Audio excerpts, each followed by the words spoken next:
hours. And those sincerely and faithful continue to fight the faith. Those who will find that number to be the better.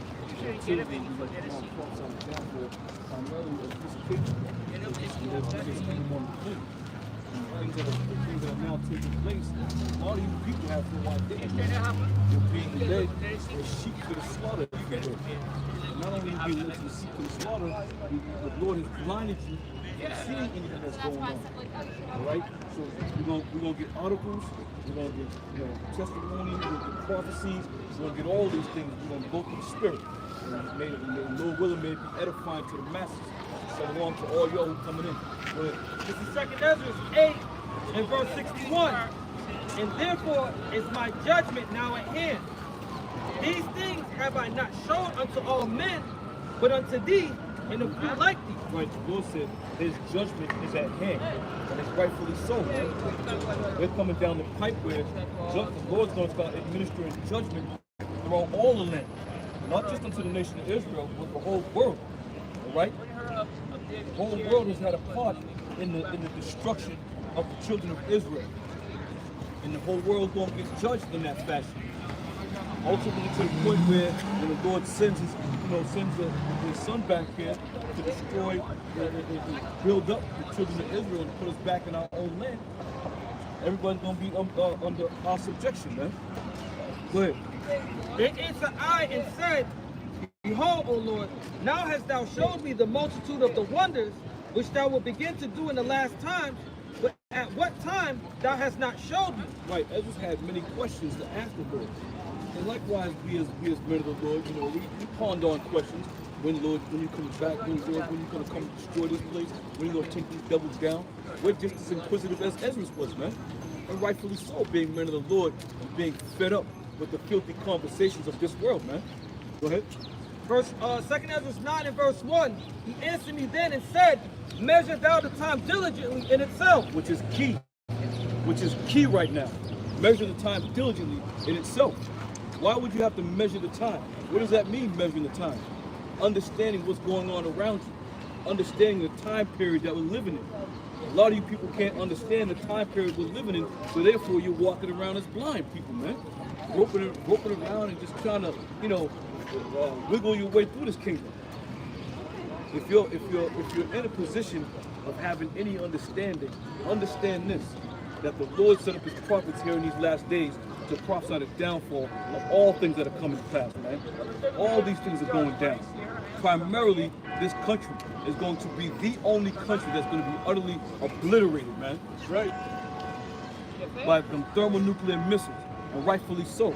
If you look around, right, all these other nations and all these other kingdoms, they at least give their people a fair share.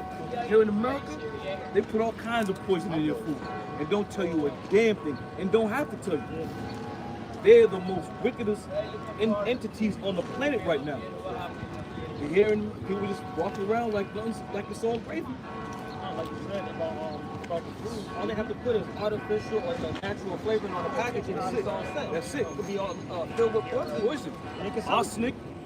Touches the arsenic in there, rat poisoning, anything you can possibly imagine, they're putting in there, man. Especially these processed foods. These processed foods ain't doing you no good. They'll put it on the plate and make it look all delicious, and they'll put on the back of their pocket, 100%, no preservatives, all this bullshit. Right. But deep down, they ain't telling you what's really in there, man. The recent one I came on to was this fast food restaurant for the chicken, and they said that wood shavings was in it. So the flavor. Yeah. Go figure. And they was talking about McDonald's French fries, some kind of poison in there, that if you ingest this poison, it'll slowly break down your immune system. So there's no hope, man. And this is why the Lord said, if he doesn't come back and shorten the time, there's going to be no flesh left to be saved, man. And this shit is true. Yep. These are true statements we're making, man. Just look at what's going on. Over the past 2 years, look how many people dropped dead. And we know why they're dropping dead, but that's the agenda. They want to make sure you drop dead. They want to make sure you have to depend on them in all aspects of life, man, and living and surviving, man. Go ahead. Right, trusting the science, right. Your man that was on CNN, he had kicked the bucket 2 days after he had a debate with one of those doctors. one of those doctrines was heavily opposed to, you know, what we know as the 19, heavily opposed, and the CNN count was like, oh, how could you? You're misleading the people, blah, blah, blah. 2 days later, and he made a statement, I got that stuff. 2 days later, he dropped dead, see you later. So again, this kingdom is not establishing or setting up a healthy environment for you. Go ahead. And when thou seest parts of the signs past, which I have told thee before, Yep.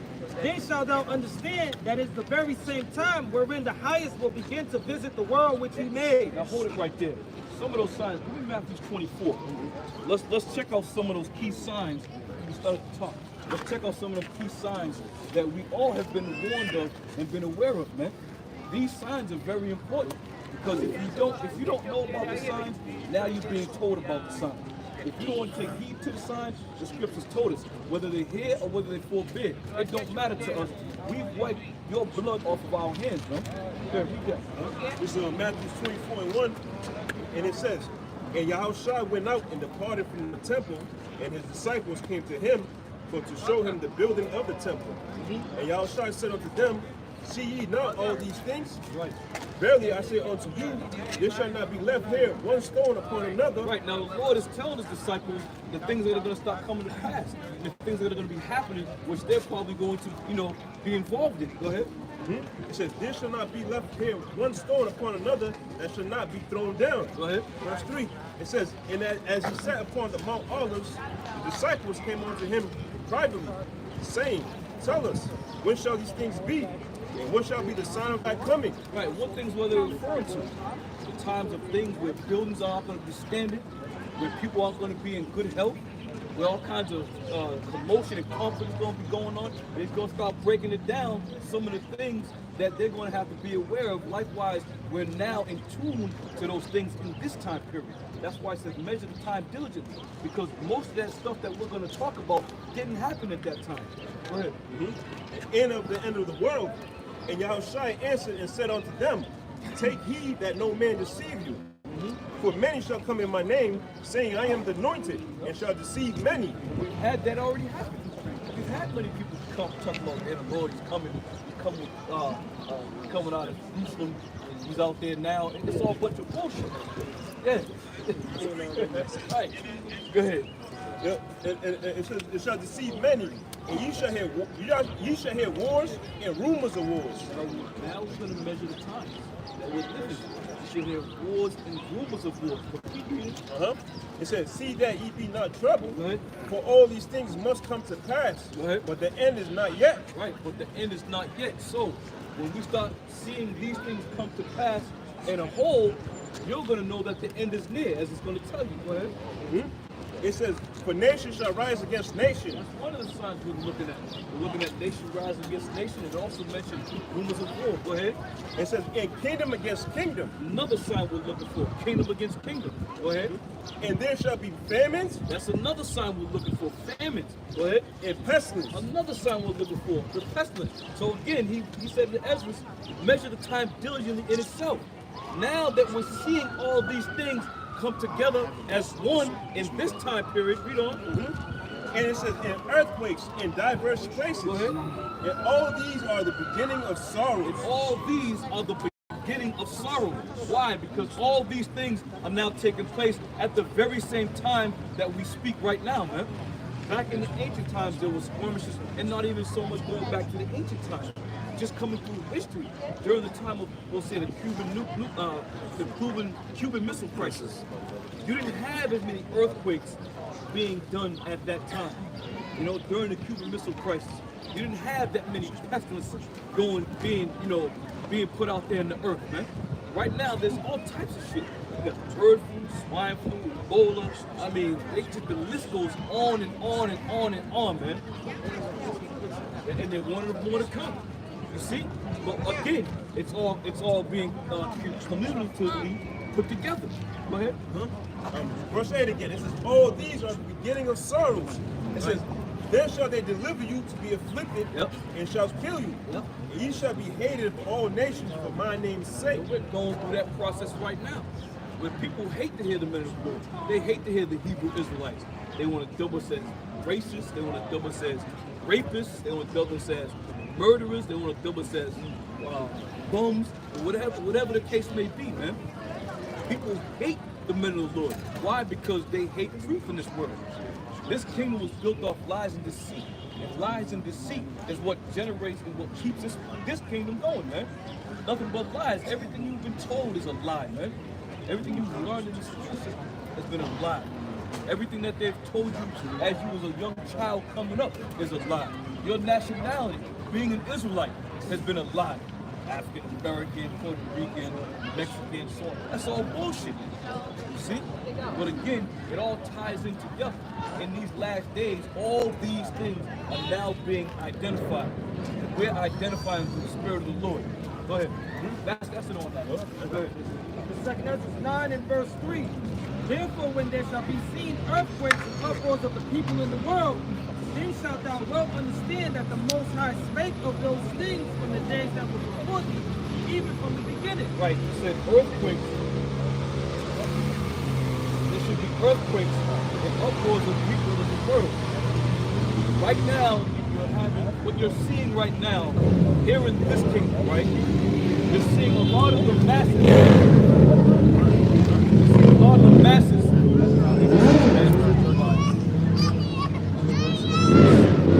You're seeing a lot of the masses right now having conflict with the so-called refugees that are being brought from different countries. They're being housed in hotels in different cities. That's going to cause a massive uprising, man. They already hate the fact that they're jumping the fence over down in Mexico. They're climbing the wall, crossing the border in Mexico. But now, to top it off, now the government is flying different groups of people in to different countries or different communities, if you will, and then housing them in certain communities. But not only are they housing them, they're providing food, they're providing all kinds of benefits. How do you think that's going to go well with the average Edomite today, man? Who work so hard and they've got everything they've earned because they've been in the trenches and they've been working and no one's giving nothing to them. And now these people that they quote, they're Israelites, of course, the majority of people are Israelites, but on Native Americans, so-called Haitians, so-called Dominicans, they're all being brought from all different locations, man. And now you have the American people talking about, they're ruining our country. This country was down. This country was bound to be ruined.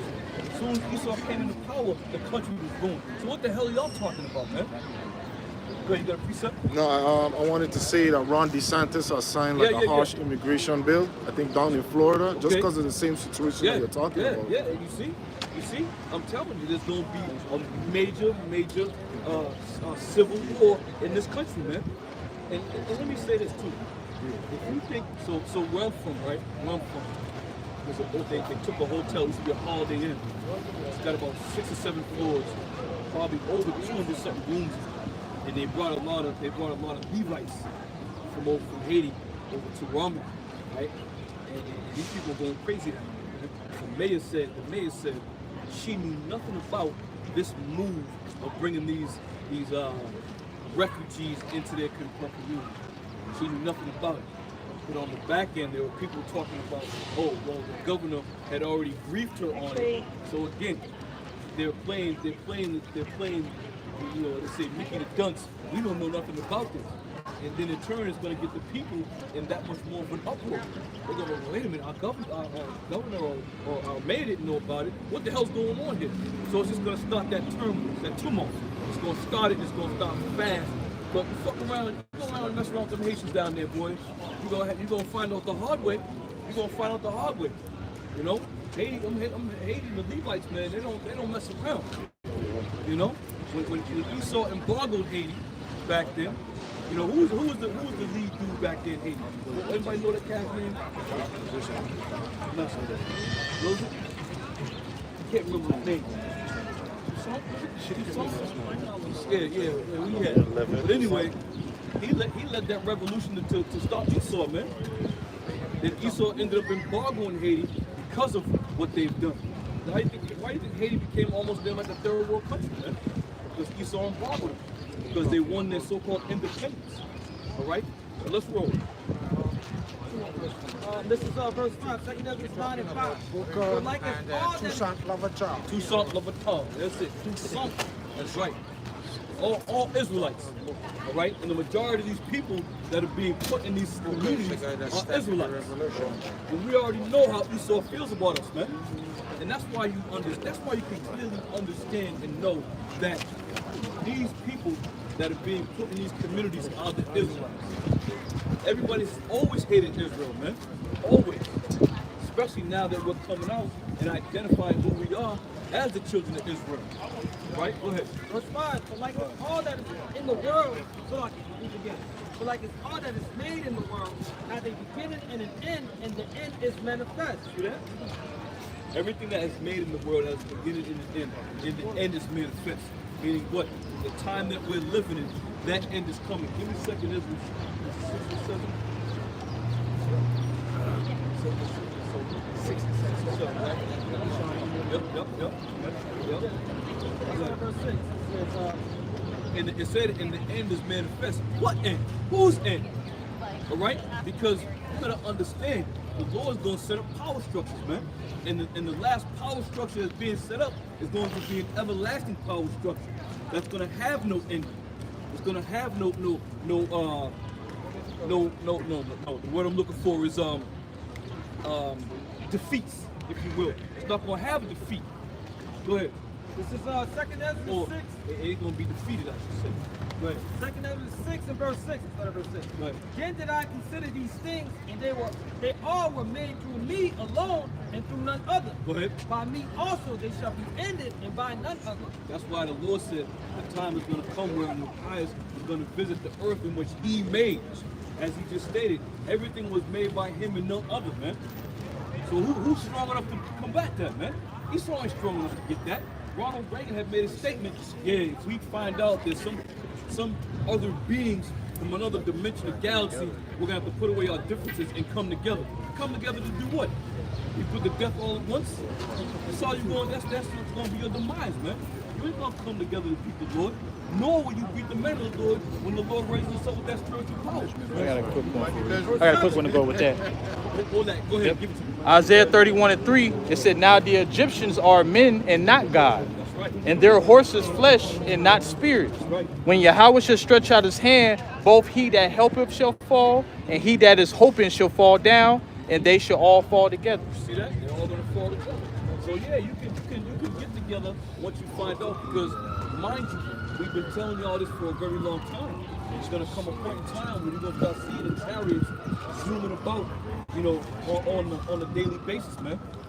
You know, the Lord is beautiful in all his ways, because if it wasn't for, and I'm gonna say this, if it wasn't for the Lord putting the internet in place, if it wasn't for the Lord giving Esau the ability to create cell phones and all these cameras, we'd be in the dark, man. We'd be in gross darkness as all others are, man. But we, the men of the Lord, the Spirit of the Lord, we've been taken out of that darkness and brought to that marvelous light.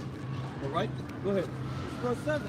Then answered I and said, what shall be the part and the sum of the times, and what shall be the end of the first and the beginning of it that followeth? You see that? There's an end coming. We're talking about that in Ezra. The end is manifest. Because the scriptures tell me, give me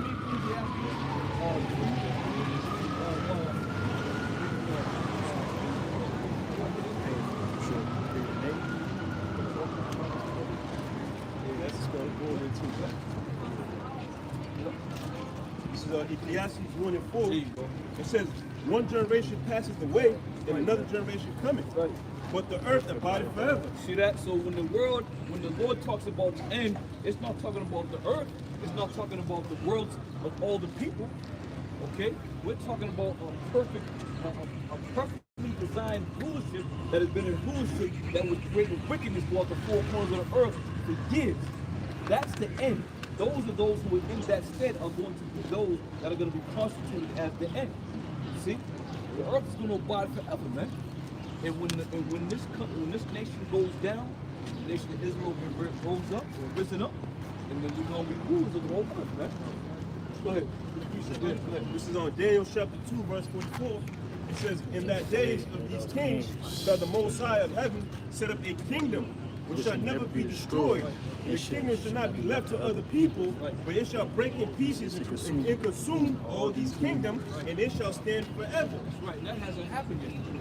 So if you want to say that Esau is the Edomites love to boast themselves up, stick their chests out and say how great they are militarily, how great they are education-wise, how great they are just being on the planet Earth. If you think that they are the ones that were put in place to be that everlasting kingdom, you're sadly mistaken.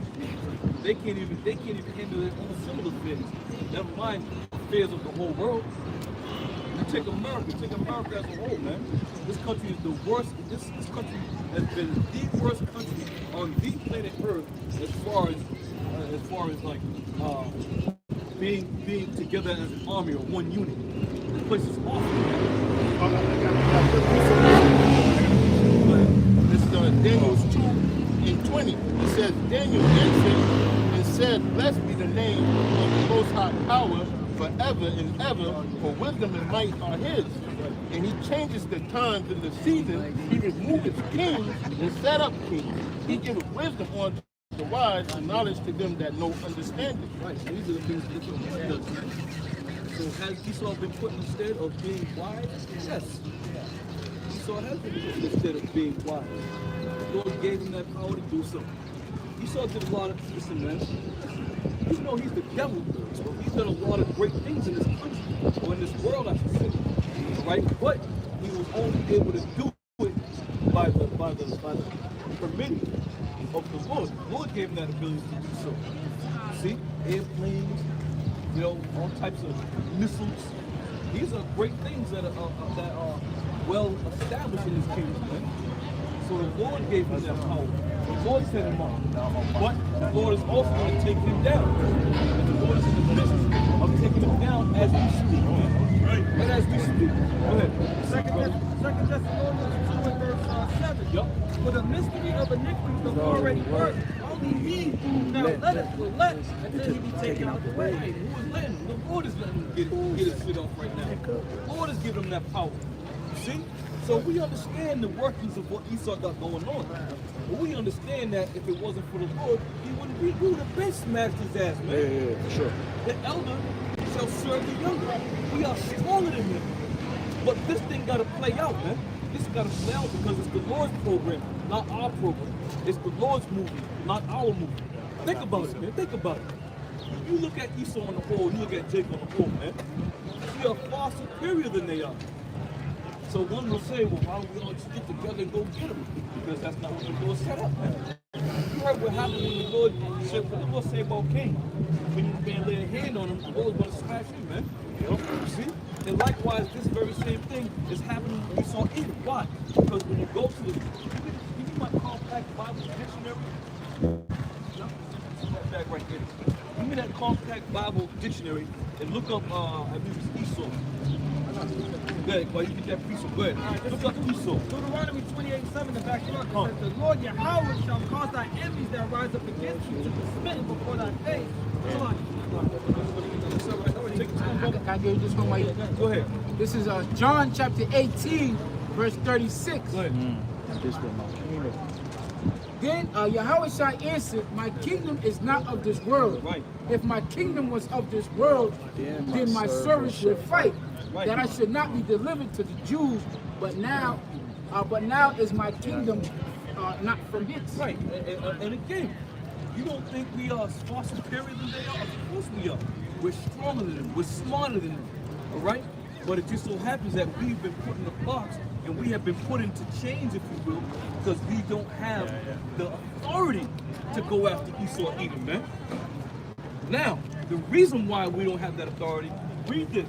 This is the definition for Edom.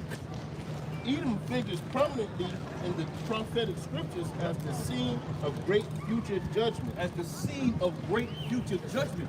How could that take place if we were to raise up as a nation and go after Esau on our own accord? You see? The Lord said, wait ye upon me. Read on. She is the only neighbor of the Israelites who was not given any promises of mercy from the Most High Power, Yahweh. So the Lord's going to take them down, man. The Lord's going to take them down. And on top of that, looking at Esau's strength in this kingdom as we stand right here, we ain't strong enough to take down Esau, man. We ain't strong enough. The Lord put Esau in his stead to hold that might for a certain period of time until he moves him out of the way. You see? You got something else? Yep. Go ahead. Deuteronomy 28 and 25. The Lord Yahweh shall cause thee to be smitten before thy enemies. Yep. Thou shalt go out one way against them and flee 7 ways before them, and shall be removed into all kingdoms of the earth. That's right. You see that? You can't. That's right. You can't. No? Go ahead, brother. Yep. Psalm 75, 6-8.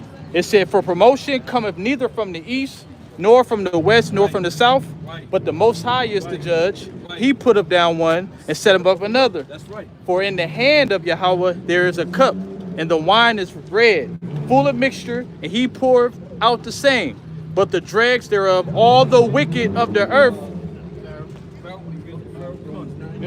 all the wicked of the earth shall wring them out and drink them. It's all contingent upon the time of the Lord, the Lord's time, the Lord's program. That's what it's all contingent upon, man. You don't think Russia would have been smashed America? All the shit that they've been doing? But the Lord is putting a spirit of quarrel on them right now until that appointed time. Everything has an appointed time, as the scriptures tell you. You see? But again, we are men of the Lord. Our job at this point in time is not to bear arms and fight. It's to prophesy the downfall of these kingdoms, man. Prophesy the downfall of the kings of the earth. That's our job. These words, the scriptures speak about the tongue being a deadly sword. It's pretty much most dreadful than a gun itself. Why? Because the words that you speak have power, especially being men of the Lord and being in the spirit of the Lord. The words that we speak have power. This is why they hate them that rebuketh in the gate. Because the words that we speak have power, and it cuts right to the heart. And they know it cuts to the heart. Because as we prophesy, prophecies unfold. And as prophecies unfold, these people now start to realize, oh shit, these guys was just saying that. What's going on here? So if they said that and it's coming to pass, what else have they been saying? Or what else are they saying that's going to come to pass that we should be aware of? See, people are listening, man. They're listening. And they know what we're talking about. They understand the things that we're saying. Okay? So the Lord is the one that's giving the power to these kings, man. Like we're going to read Romans 10. Romans chapter 9, verse 17. For the scriptures say unto Pharaoh, even for the same purpose have I raised thee up, that I may show my power in thee. Right. Didn't he do the same thing with Esau? He did the same thing with Esau Edom, man. That's why when you go to Job 9:24, it says the earth is given unto the hand of the wicked. So the Lord raised up Pharaoh, and he raised up Esau in that same way that the Lord can show his power. Because right now, even coming up through the 70s, coming up through the 80s into the 90s, Esau had always been boastful about his military might, his military power. So much so back during those time periods, these other nations were shook, man. Esau coming to town, these others would be trembling, especially these smaller nations, man. But now the playing field has been made level, as the scripture says, as they become as weak as us, as we. Because now everybody has that nuclear capability. Everybody has those arms, those military arms, man. You see? But again, the Lord raised up Esau so he can take him down. That's why it is written that he's going to be the great scene of prophetic judgment. Yeah, we don't know. Yep, for the scriptures say unto Pharaoh, even for the same purpose have I raised thee up, that I may show my power in thee, and that my name might be declared throughout all the earth. How is the Lord going to show his power? How is the Lord going to show his power concerning Esau Edom? How is he going to show it? By thermonuclear missiles. That's how he's going to show his power. We're the servants of the Lord. We're the servants. You don't think he could have just put the spirit on us to go and go and grab them up and round them up and put them in bundles? That time is also set for an appointed time when we're going to round them up and put them in bundles. But the main course, the main ingredient of Esau going down is the Lord sending a thermonuclear missile over here, man. Right? Jehovah said to the disciples, Jehovah made a statement and said, don't you think I can pray to my Father? And he would send me, was it 10 legions? 12, 12 legions? yep. 12 legions? Don't you think the Lord can do that and destroy Esau just like that? Destroy all these kings of the earth just like that? But the Lord's gonna make it a grand entrance, man. Why do you think, hold me Revelation 18 too. Why do you think the Lord made these, we're gonna read Revelation 18, but the Lord's gonna make it so that everybody knows that the Lord liveth. The way America's gonna be destroyed, you only have one conclusion. You're gonna be like, damn, that's gotta be something that the Lord did. But they're gonna say, that's gotta be a God. God had to have done that. Go ahead, what you got? I'll back you. I had it. Jeremiah 16. You want me to wait till after you bring out Revelation? Yeah, hold that. Come on. Any more on that, brother? That's it. Come. Let's, All right. Go ahead. Oh, damn it. Fuck it. Somebody get Revelation 1 and 7. All right, let's go.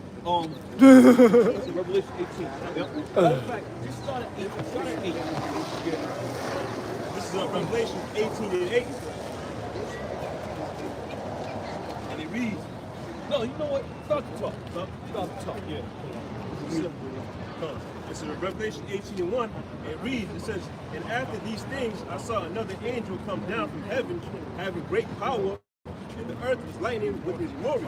And he cried mightily with a strong voice, saying, Babylon, the great is fallen. It is fallen. It has become the habitation of devils. Now the conversation was the Lord destroying Babylon. How is he going to do that? By means of thermonuclear missiles, man. That's how this place is going down. I don't give a goddamn what anybody says. You can talk all kinds of shit. Because the non-believers are going to say, well, if they shoot nuclear missiles, they're going to be destroyed too, the whole earth. No, because you don't know what you're talking about. This place has been destined from the beginning. Scripture tell that in Isaiah. Okay? Read on. And it says, in the hold of every foul spirit, and the cage of every unclean and hateful bird. Right? It says, for all nations have drunken of a wine of a wrath of a fornication. Right. Now, why would the nations drink of the fornication of America? Because America makes it taste sweet.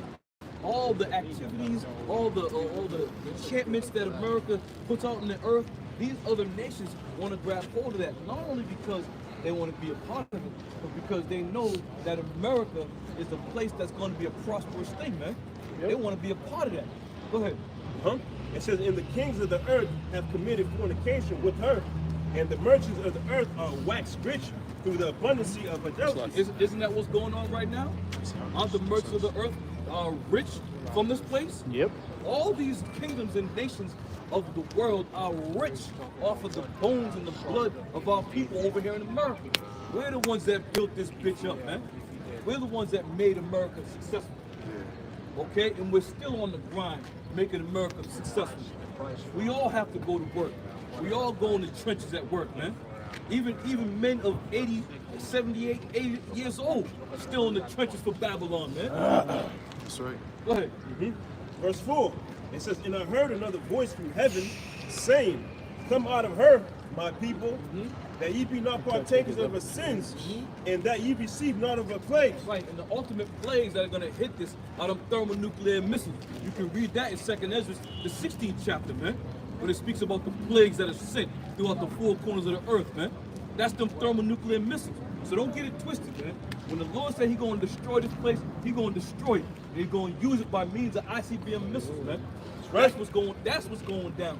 That's the good news. This is what we hope and pray for on an hourly, minutely basis, man.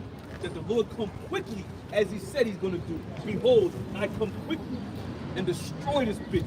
That's right. Because listen, man, if you just take the time to just look at the shit that you're eating, look at the shit that you're drinking, and you pretty much have no control over it. Ezekiel said, what?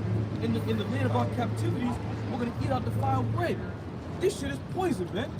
He's slowly killing us. And there ain't a goddamn thing we can do about it. So you want to say, well, eat 50 vegetables, when he got a hold of that shit too, man. Yep. Monsanto is playing a key role into all the manufacturing of the seeds of food products, man. There's no way out of it. The whole host, man. There's no way out of it. You ain't getting out of this to the point where, we're gonna go off the grid, eat fresh food. Ain't nothing fresh over here, man. And the Lord set it up that way. How you gonna try to go against the Lord? How you gonna try to go against what the Lord put in place? You know, as we do though, we try to eat the best of the worst. We try to, you know, sift it out a little bit. Everything we buy, everything that we consume has been tainted, man. Yep. Here in Babylon, every last thing has been tainted. You know, even though you go to Whole Foods, you can buy $400 or $500 worth of groceries, and you think you walking out there, yeah, I'm first nigga in the town with your carrots. That shit ain't that. Listen, man. You know, even the word organic. Yeah, yeah. Gimmick, man. Yep. Trick. That's a big gimmick right there in itself. You know. Verse 5. It says, "For her sins had reached unto heaven, and the Most High had remembered her iniquity."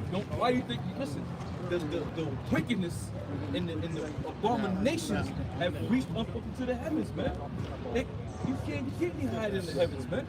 It's, the Lord is in the heavens looking down like, oh, damn.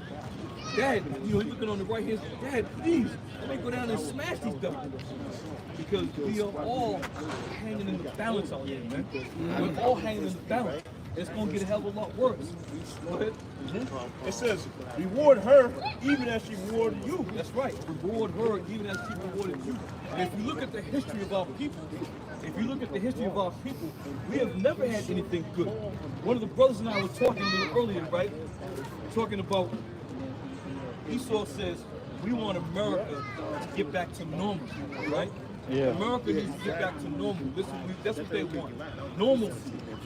Well, going back to normal for the Israelites has always been heartbreak, death, sickness, everything. Yep. So even if it does go back to normal, some kind of normal, we still aren't going to benefit from that shit, man. Yeah. We in the same condition even before the shit went south. Yep. We in the same condition. But not only that, it has gotten worse because of the actions that we're taking. So therefore, you sit there and talk about normal, going back to normal. Do you think that going back to normal, you're gonna breathe a breath of fresh air now? Woo, whew, that was close. We're back to normal now. Yep. We've always suffered over here, man. We've never had anything easy. We never was given a break over here, man. I got a quick question. Go ahead. Hebrews 13 and 14, it says, "For here have we no continuing city, but we seek one to come." That's right. We seek one to come. We hasten that city to come, man. Yep.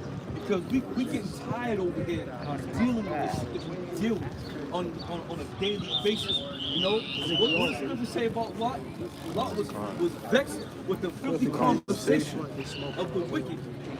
Lot was in that spirit where he was like, God, yeah, I can't believe what I'm hearing. I can't believe what I'm seeing. And so much more now. Israelites right here in this world, Israelites, they have sunk to an all-time low. They've sold their souls for fucking peanuts, man. For fucking peanuts. People sell their souls to get their TikTok program or what's the Instagram? They sold their souls just for an Instagram account, man.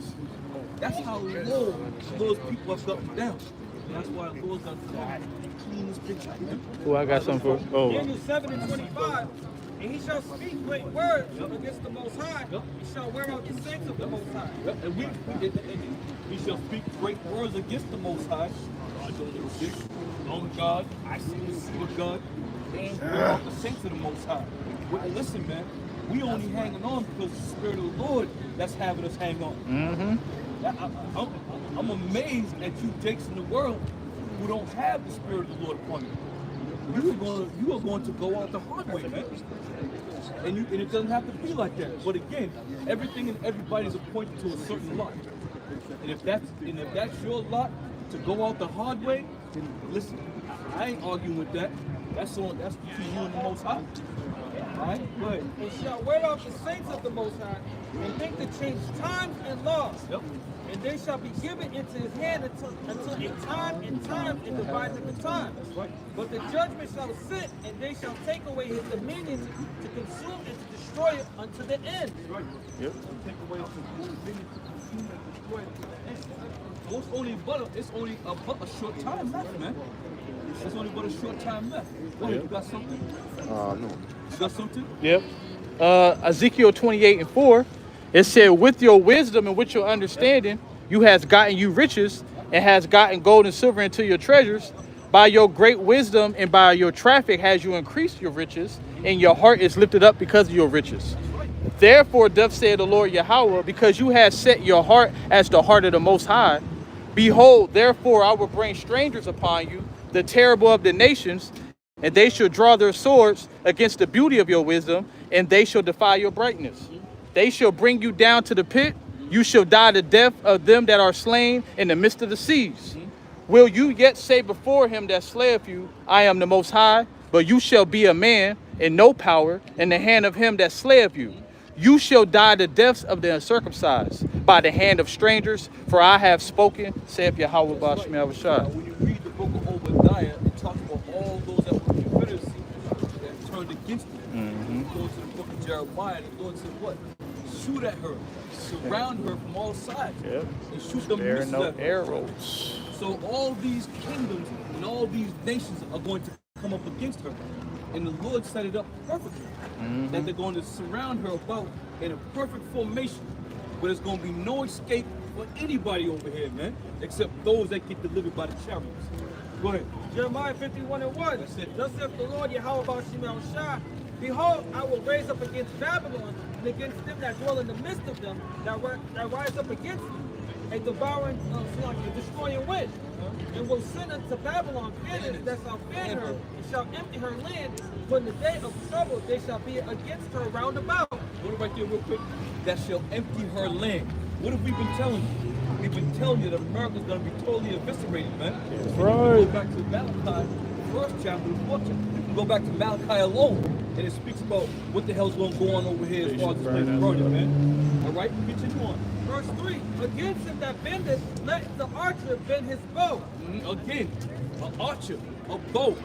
We know in this kingdom that the military talks about broken arrows. What's an arrow? A nuclear missile. What's an archer? What's a bow? You need a bow to shoot an arrow. Those silos where the missiles reside are the arrows, are the bows, brother. They're the bows. And when the Lord sets it up that time comes, when them thermonuclear missiles are going to be shot, they are going to be shot without any hesitation, man. That's right. It's a wrap. There's nothing anybody can do. So enjoy yourselves now, because America is going to be burnt to an utter crisp. Thus saith the Lord. Hold on, brother. Go ahead. Verse 3 again, against him that bendeth, let the archer bend his bow, and against him that lifted himself up in his brigandine. Brigandines mean army. Because what? The theory was the few, the proud, the Marines, the army of one, the greatest, the best, the baddest. Who lifted themselves up in their brigandines? They lifted themselves up. So now they're going to suffer.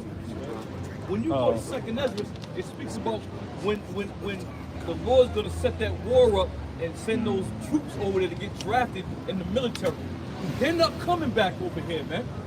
Once that Third World War truly and utterly kicks off, and these troops get sent over there by them big B bombers, whatever the hell them planes are, B-50, whatever them shits are, they ain't coming back over here, man. They're going to die right over here. And anybody that's in this land is also going to succumb to them thermonuclear missiles, which we're talking about. Go ahead. And spare ye not her young men, destroy ye utterly all her hosts. You see that? Speed not her young men, destroy utterly all her hosts. So anybody that's going to represent the United States military is going to be destroyed. Because it said he lifted himself up in the brigandine. That means it's military. So all of them going to get destroyed. All of them. It's not going to be one lone surviving Edomite. You know that's Mark Wahlberg from Boston. He played lone survivor. There's always got to be an Edomite that comes through the dust. I made it, guys. There's always got to be one.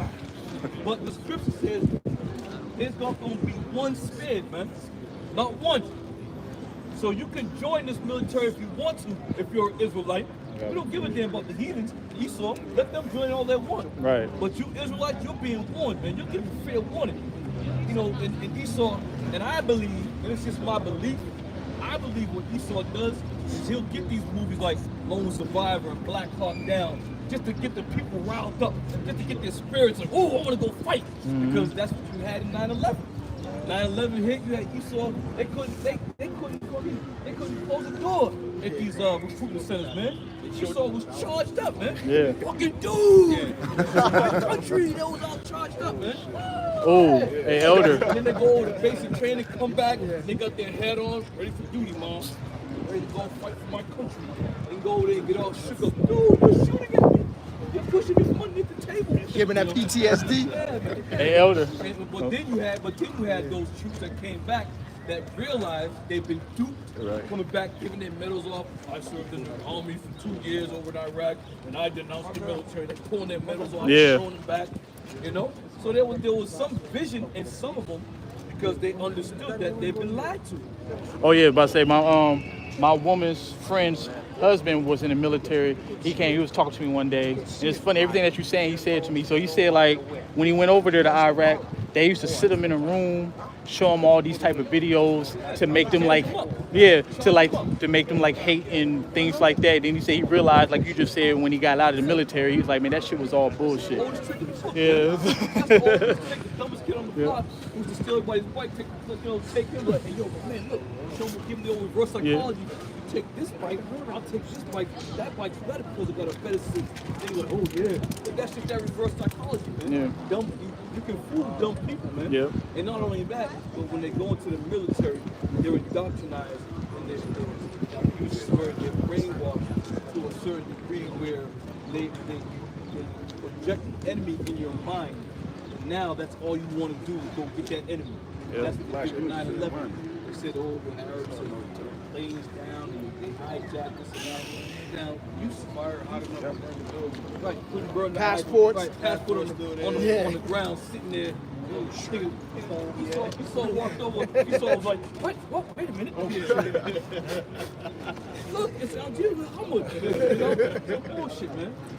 Bullshit, man. But again, this is the MO of America. That's why they're known as the devil, the deceiver, man. The deceiver. And they've done a great job deceiving the masses. Come back to Jeremiah. It's Jeremiah 51 and verse 4. Thus the slain shall fall in the land of the Chaldees, and they that are thrust through, in the streets. Verse 5. For Israel hath not been forsaken, nor Judah of his power. Of the Lord Yahweh shall host, though that land was filled with sin against the Holy One of Israel, flee out of the midst of Babylon, and deliver every man his soul. Be not cut off in her iniquity, for this is the time of the Lord's vengeance. He will render unto her a recompense. Right, this is the time of the Lord's vengeance, man. We're living in that time of the Lord's vengeance.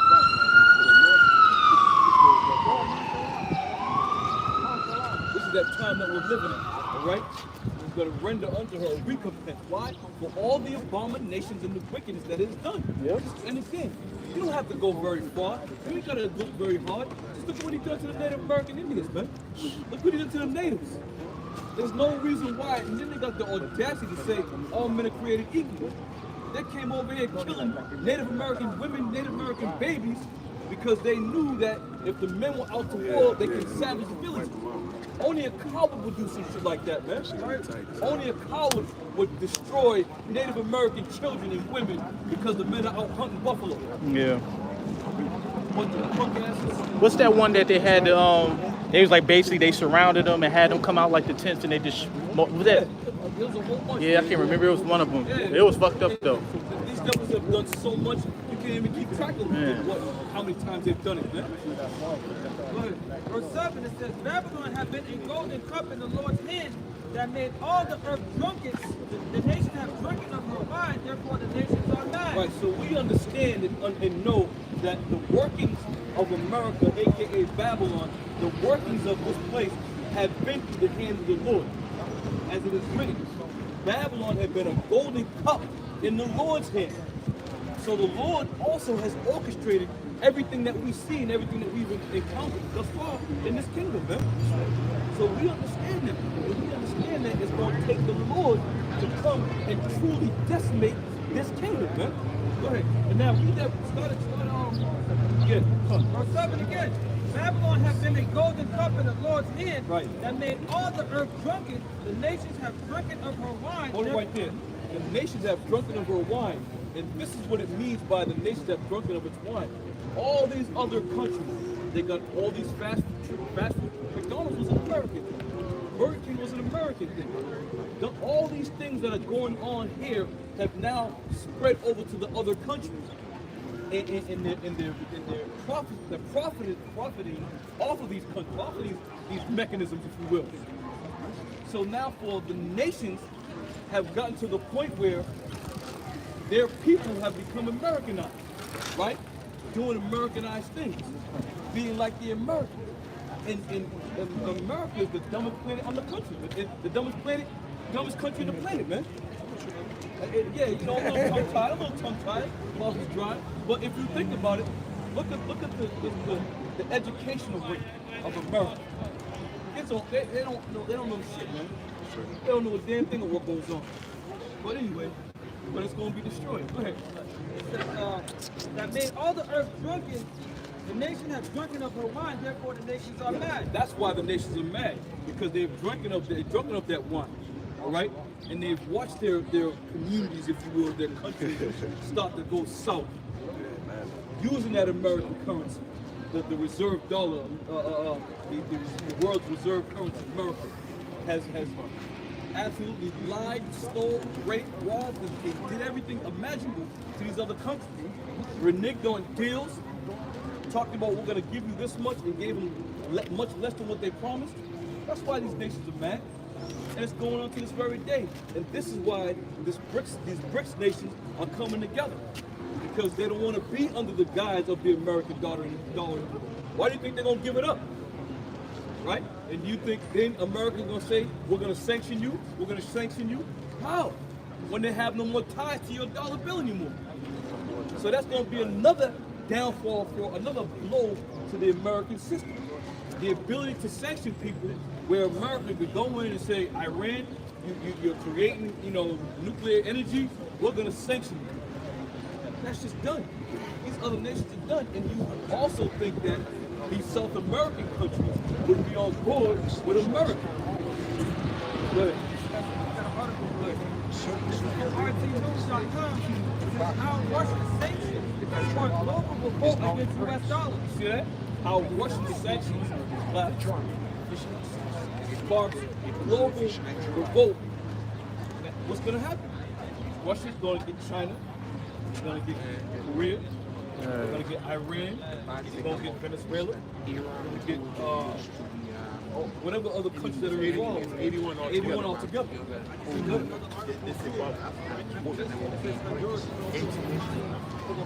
BRICS, right. All these nations are primed to become part of that BRICS nation.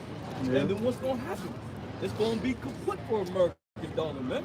And watch your food price. You people mark our words, man. And we've been saying this through the spirit of the Lord from the head apostles and other brothers throughout the world. Once this dollar goes to shit, you're going to really find yourself in a real bad quagmire, man. Food-wise. Now, the elder brother here, he said to me earlier, he goes, just be prepared for a famine. He said, I'm only going by from what I see. Now, the brother plants his own crops in his own garden. He said, but what? Nothing's coming up. Nothing's coming up. And this is in a yard, in a garden where a man is diligent and right about the things he's grown. Can you imagine on a global scale what's going on with these crops? What's going on with the land? Okay, all these pesticides and all these chemicals that they're spraying on the land can't sustain itself. Look at the topsoil in these gardens. Look at the topsoil. You can't grow nothing off this land. The damn near grass, it's not even grass, it's all weeds now. Yep. And now they got their hydro seeds where they gotta manufacture this shit and blow it all over the place. You know, it's America. Right. It's America. That's it. Welcome to America. I don't even think Eddie Murphy will come back to this picture. Eddie Murphy will come back. Forget. Go ahead. Let's go. This is Obadiah 1 and 8. Oh, are you finished on that? Yeah, let me get a little bit more on that. It says, an increasing number of nations have been shunning the greenbacks in trade services. The number of international agreements aimed at abandoning the U.S. dollar in trade has grown lately. We've been saying it, man. We've been saying it. And again, we're not trying to take credit. We're not trying to take credit for saying what we're saying. We're prophets. We're just mere mere service of the Lord, man. And the prophet says things before they happen. That's all we're doing. So the fact that the 81 nations are going to get together, and what other nations are applying for that BRICS entrance to that community, if you will, they're all going to come together, and it's all going to come to a head, man. It's all going to come to a head. So it's just a matter of time, man. Y'all sit tight. Y'all sit tight, sit back, and watch the festivities unfold. Because it's going to be a doozy, man. America recently raised its debt ceiling. How many times can it raise its debt ceiling without paying off all existing debt? You putting more debt on top of more debt. What does the scripture say? He laid himself with heavy clay. Thick clay. That's America. The debt is I mean, you know what? But I can see though. They just like fuck it. Raise it.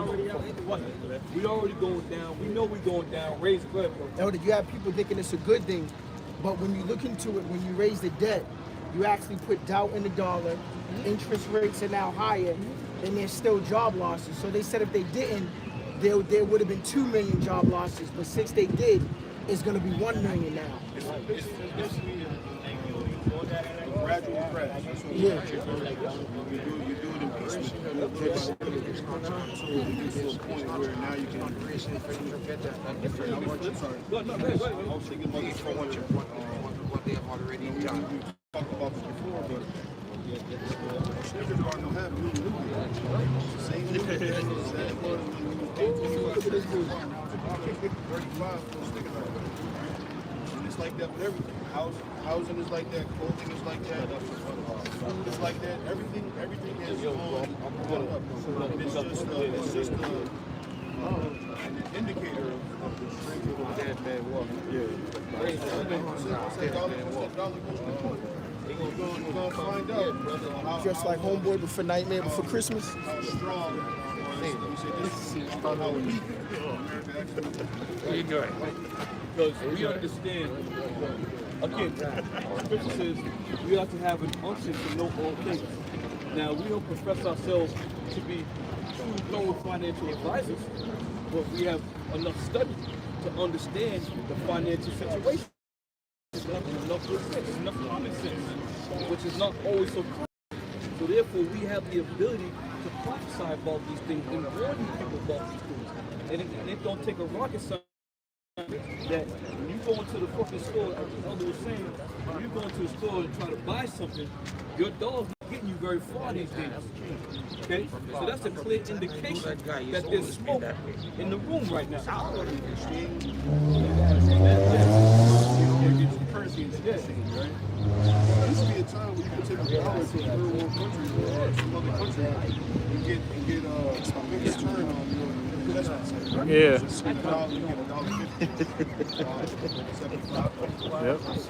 Now, like the days of putting your money in an offshore account. And that's what now, So I'm saying with the businesses across, If you're missing, now you get it to the next generation. Get it in the second run. Going back on a return in that currency and live, have their house over there and have all this shit over there, you know, because that dollar was so strong. I want you to put this much in the Swiss account, this much in that account. Right. Those days are long. The purchasing power of the dollar it's all in preparation for the RFID. That's it. It's all in preparation so that that financial, let me say it this way, so that the currency can be digital. Yep. I got something real quick. Yeah, go ahead. I got Habakkuk 2:6. It says, shall not all these take up a parable against him, and a touching proverb against him, and say, woe to him that increaseth that which is not his. How long until him that ladeth himself with his way? So you go into the word, Hebrew word for prayer, I bought you. so that's how we know, like, it's not going to blatantly say America. It's not going to blatantly say this party or that party. But you go into those different context clues, and that's one of them. It's going to be a place that ladeth itself with thick flood, which means immense debt. We just said they've just recently raised debt ceiling, right? So there's a rumor going around that first week of June, so they'll pull the plug and have them predicated on whether or not they were going to done that and raised the debt ceiling, really what you're doing is just, again, slowly deteriorating that route. But it's kicking us. Like at two, when you go to that word clay, it goes into like promises. When you look at what the debt is, it's basically a promise to pay back some money that's already been divvied up. And also, when you go into clay, when you go into the denarius, the Roman dollar, what they did was they added clay into the coins, and what that did was inflated it. Yep. What you see with the American dollar being printed at a rapid rate is causing inflation. Like you said, when I was growing up, a dollar got you a Snickers, a 25-cent bag of chips, and a teeny juice. Yeah, the huggy. Or you could get the penny candies or the 5-cent candy, whatever. You could spend it. In other words, your dollar went a long way. Now you can barely get a bag of chips with a dollar. Yeah, you can't. $1.25. Dollar, no, that's more than that. It's $2.50.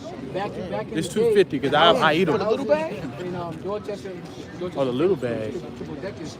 But 500,000 was like it seemed to be a lot back in that time. But now, $1 million, you need $1 million to sit at the table. This is for the worst neighborhood in Boston, so inflation is kicking in. But slowly, but you can say slowly but surely, but there's hyperinflation.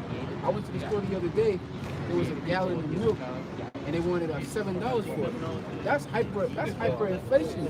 But what they're doing is, it's a lot of bread and circus, a lot of distraction that's going on, and people are just going about. They're not really paying attention to what's going on around the world. Yeah. Oh, And Janet. Elder. Beyonce's on Yeah, tour, right? absolutely. So that's their primary concern. Go ahead. Things that matter most to the average person, they don't think about, they don't care about. Too busy trying to live their life, buying Gucci bags, fancy vehicles, all these different kinds of things that really don't mean anything to anybody. Ultimate, if I can't add, you even had, I believe it was last year or the year before, the refrigeration truck dude that gave the warning. He said, I'm spending $1,800 at the pump. He said it's gonna affect your milk in the store. So it's like fast forward now, you know, even on that level they were trying to give warning that people wasn't taking. Yeah. It's all connected. We don't think much about supply chain. You know, the reason why we don't is because we can go to the grocery store, you can get our milk, you can get our meat, right? You can get your potato chips or whatever it is you get from the grocery store. There's a whole chain of events that had to happen in order for your meat and your groceries to get delivered to that grocery store. And any little rift in that system can cause the prices to go up, right? And any price fluctuation, it could crash the whole market. Because it's right now, what's that scripture? Isaiah 36. Yeah, 6. Yep, 36 to 6. Yeah, 36 to 6. Yep. Oh, Elder, real quick. Everything that you're talking about, because it's all about destroying the dollar. We all know this, but I'm gonna read it again. It says, CNBC. It said long-awaited Fed digital payment system to launch in July. And I'm gonna read one sentence. It said, Fed now, the Federal Reserve digital payment systems will debut in July. Right. See, so it's all together. Yep. As you see the value of the dollar going down, right? You see the increase of digital purchase. Well, you already see it. You got, they got Apple Pay on your phone. Yep. Right now you can do it with your, if you got they call Apple Watch. Apple Watch. It's already happened. It's already getting you into the rhythm of things, the emotion of things, right? Tap and go. You got this? I got it. Yep. Isaiah 36 and verse 6. Lo, thou trusted in the staff of this broken reed. On Egypt, whereon if a man lean, it will go into his hand and pierce So him. it's a staff of a broken reed, right? So it's like a chair that got a loose leg. You put all your weight on it, what's going to happen? The legs are going to come from underneath, right? So you're, like I said, you're going to see the true strength of America, which there is none. There isn't any.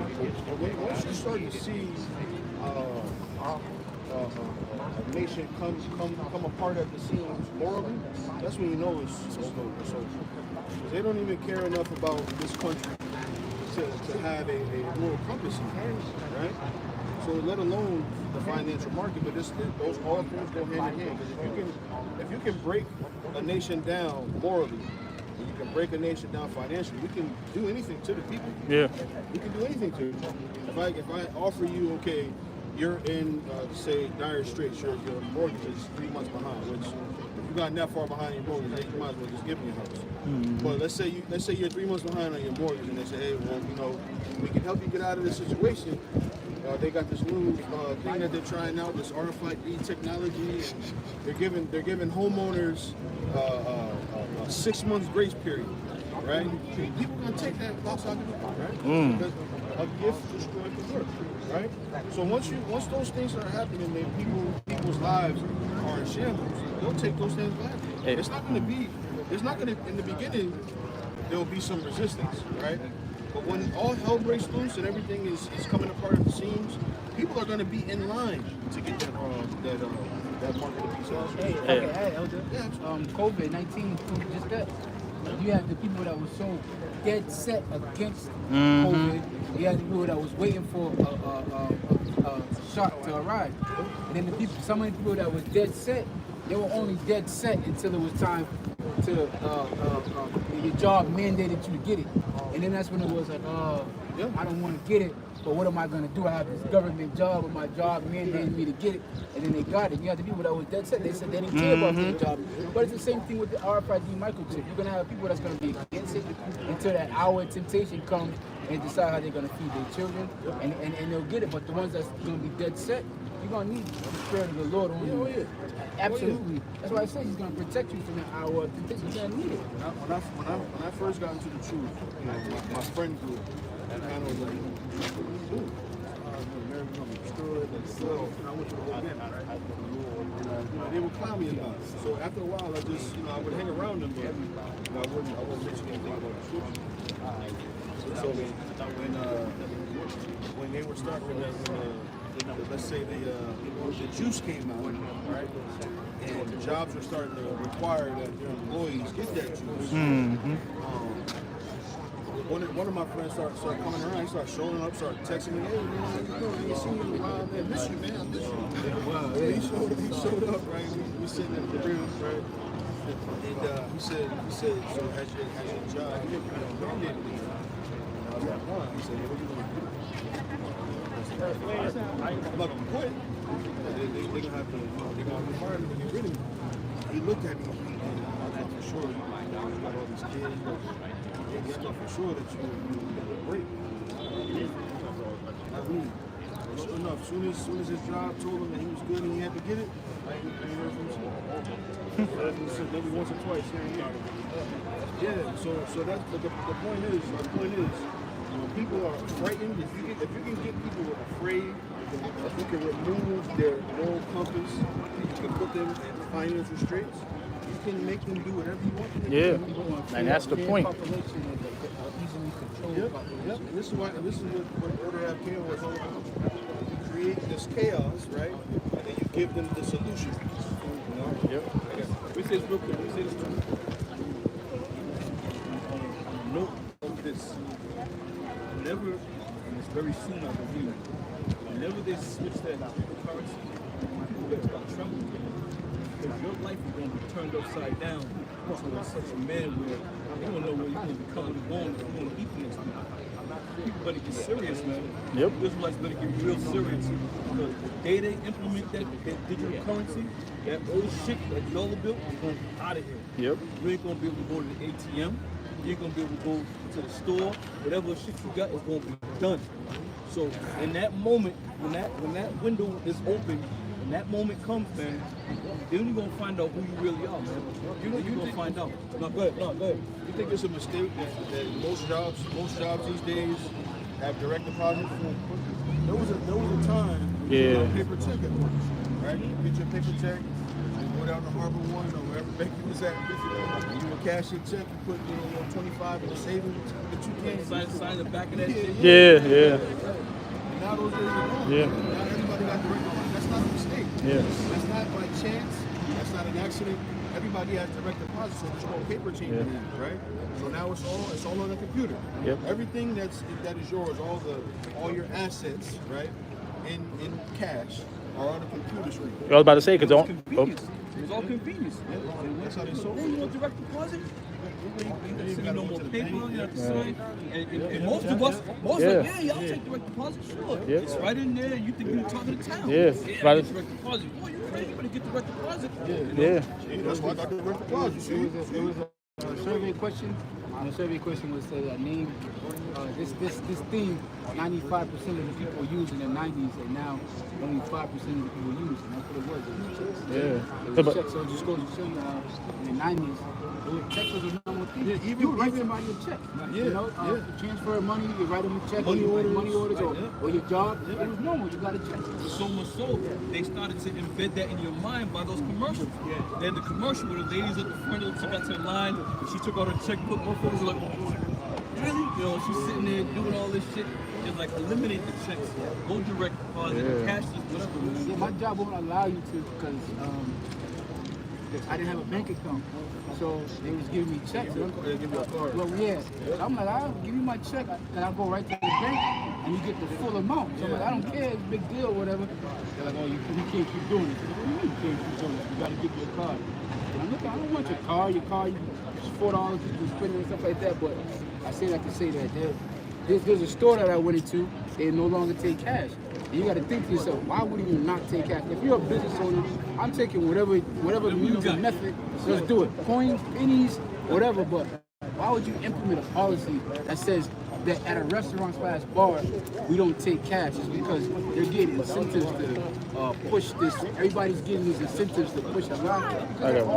All these companies are owned by major corporations that own the same thing. You know, you'll be surprised of what companies, Johnson and Johnson, companies that you think rival each other, they're all owned by the same people. Yep.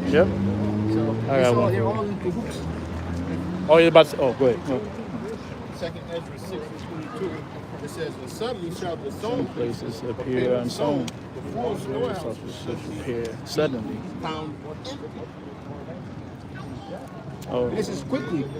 This is something that's going to happen, you know, suddenly. The scriptures say what? Suddenly. Because, like what the elder was saying it to, there's a global economy regardless of what everybody, what America wants you to think. Everything's not produced here in America. All right, America, even things that are produced in America, they have to go certain places to get the materials that they need. So this is a, and when you see what the nation of BRICS formulating, they're trying to circumvent the American dollar because they want to sanction-proof their economy. They want to inflation-proof their economy. Because if you rely on the dollar and everybody's playing by the same rules, and then the American government goes and says, okay, we're going to print more money, all right? And then what is that going to do? That's going to inflate the dollar. So they're sitting there stuck, man. Yeah. Their $100 is not as, doesn't go as long as it went before, but they know that printing money is the wrong thing to do. This is Jeremiah 51:7. It says, Babylon has been a golden cup in the Lord's hand that made all the earth drunken.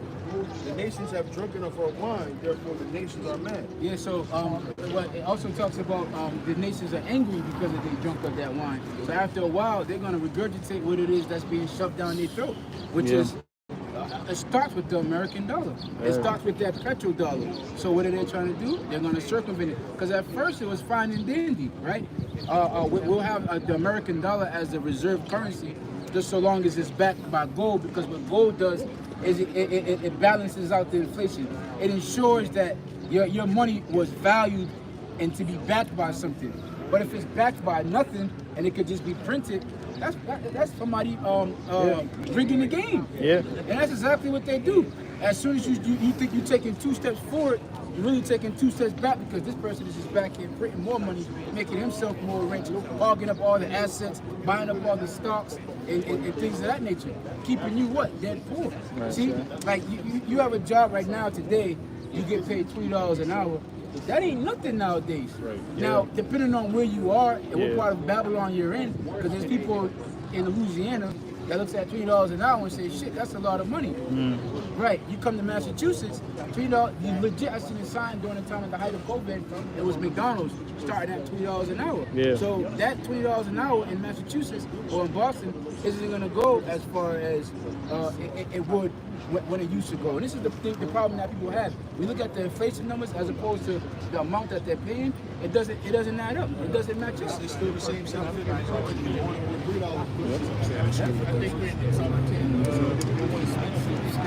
Well, Boston is It's like second and Number third. two. It was 3, but it surpassed San Francisco. And now it's New York and Boston. No, I was gonna say it's like the opposite down south because you have the cost of living that's so low, but then they have like the pay rate is like, Right. you know what I mean? It's down low as well. Yeah, too. down low as well, yep. So it balance. And what is that? People that moved to Atlanta years ago.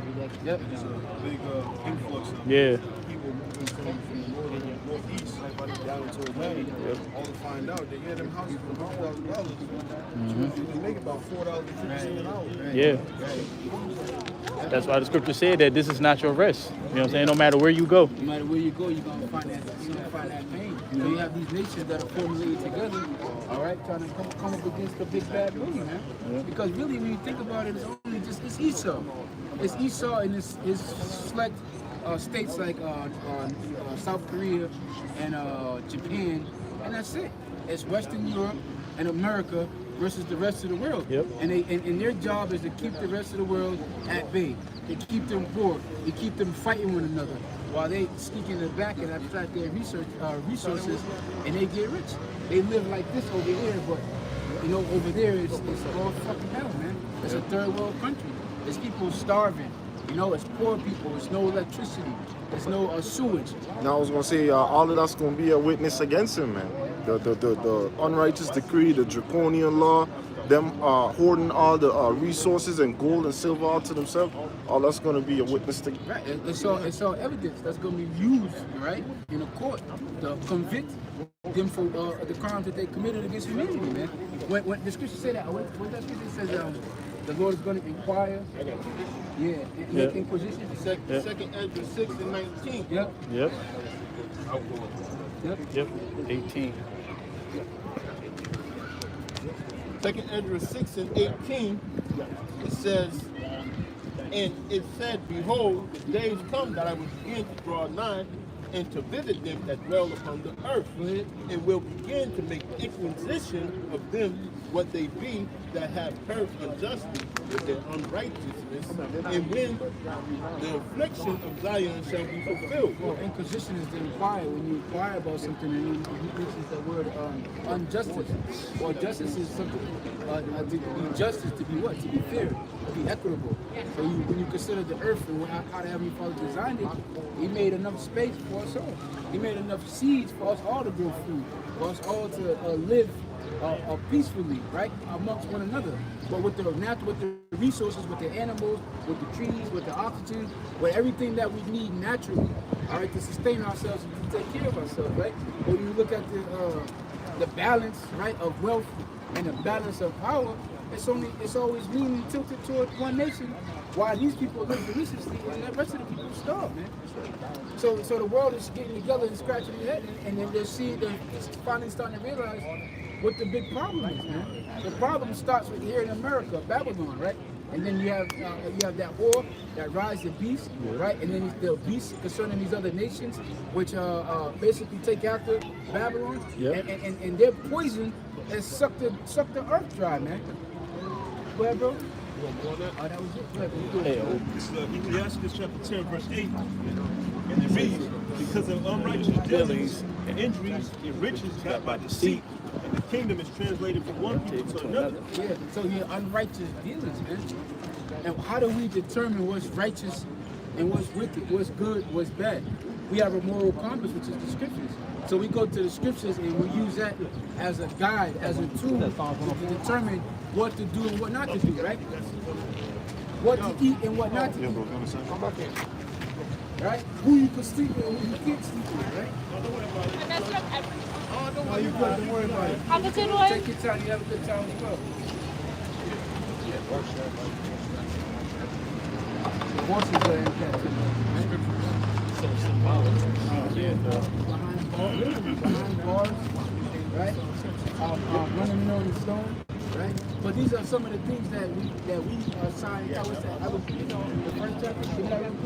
These are some of the things we signed cry about. Go ahead, bro.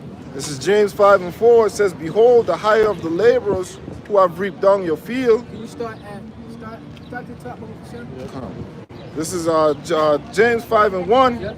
Go to now, ye rich men, Yep. weep and howl for your misery. Yeah, the scripture say, go to now, ye rich men, and weep and howl, all right, for your misery. Go ahead.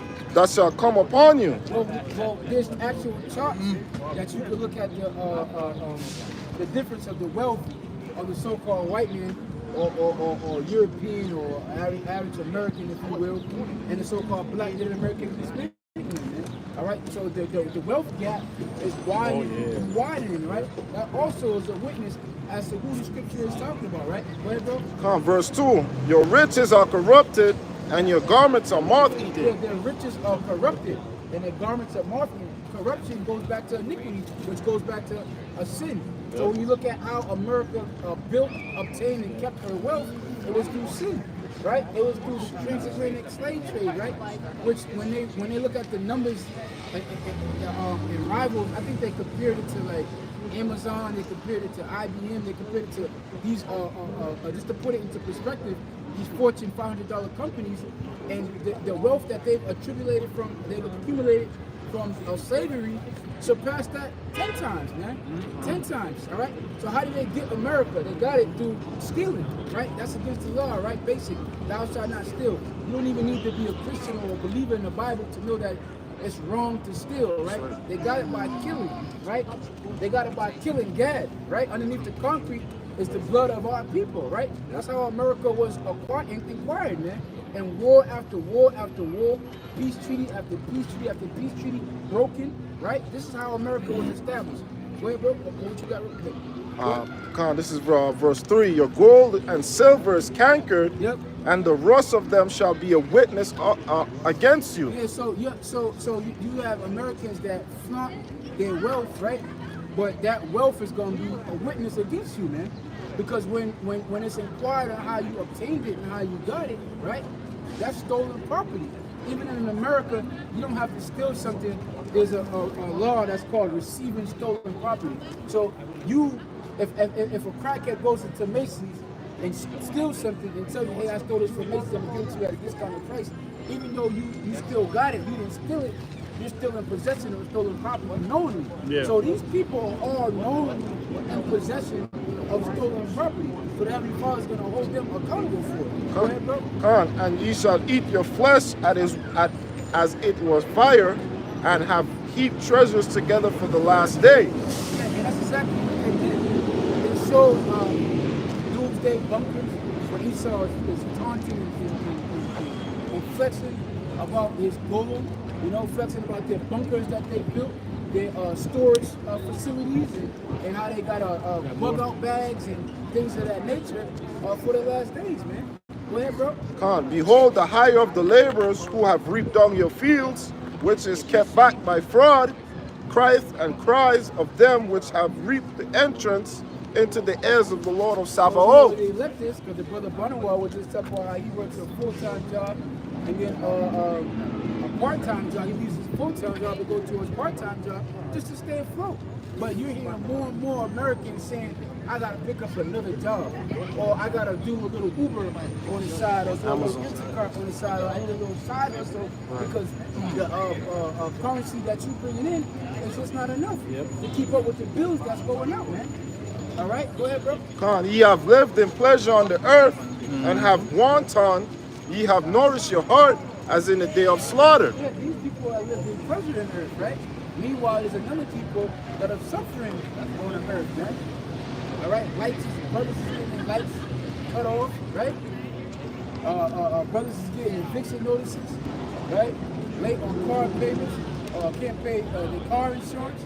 You got to pick and choose month to month who's not gonna get paid, man. And you never could get it. You never could get ahead. Nowadays, time moves by so fast. It seems like the first of the month come every two months. So you like, damn, I just paid you, motherfuckers, and then you calculate and you going through the math, and you like, damn, it's the first already. You get overwhelmed, man. You almost want to get broken down, right? But look how fast it takes them to send 100 billion to Ukraine, right? So Tupac, they got weapons, they got money for a war, but can't feed the poor. That holds true to this day, man. They'll pass money quick, fast, in a hurry, but they'll argue about giving you a little $1,200 stimulus package, right? They got look at what they had to do, right? We don't get into the politics every now and then we do, but look at the so-called sacrifices they had to make in order to pass the debt ceiling, right? So people with Section 8, you might want to look into the law that they just passed, right? People that are on government assistance, everything that you knew, that lifestyle that you knew, is now going to change. For instance, now you got to have work searches and work obligations if you on Section 8. You want to look into it. But I say that to say, they have no issue with the poor, tax write-offs for the rich. They have no issue writing a check when it comes to giving it to their interest, but it's always something with the poor. These people are evil. Go ahead. I got it. Oh, yeah, he had one first. And then you can go Oh ahead. no, I had John 10:10 because of what you was going into earlier. Yeah, go ahead, bring it up. It says, the thief cometh not, but for to steal and to kill and to destroy. When I was growing up, my mom used to leave the house, and she'd be like, if a white person comes to the door, do not answer my door. Because they were coming to do what? It was DCF, it was the fucking police, it was a caseworker, it was something bad. Yeah, somebody that, a bill collector. Esau, right? When Esau came knocking at the door, it wasn't nothing good.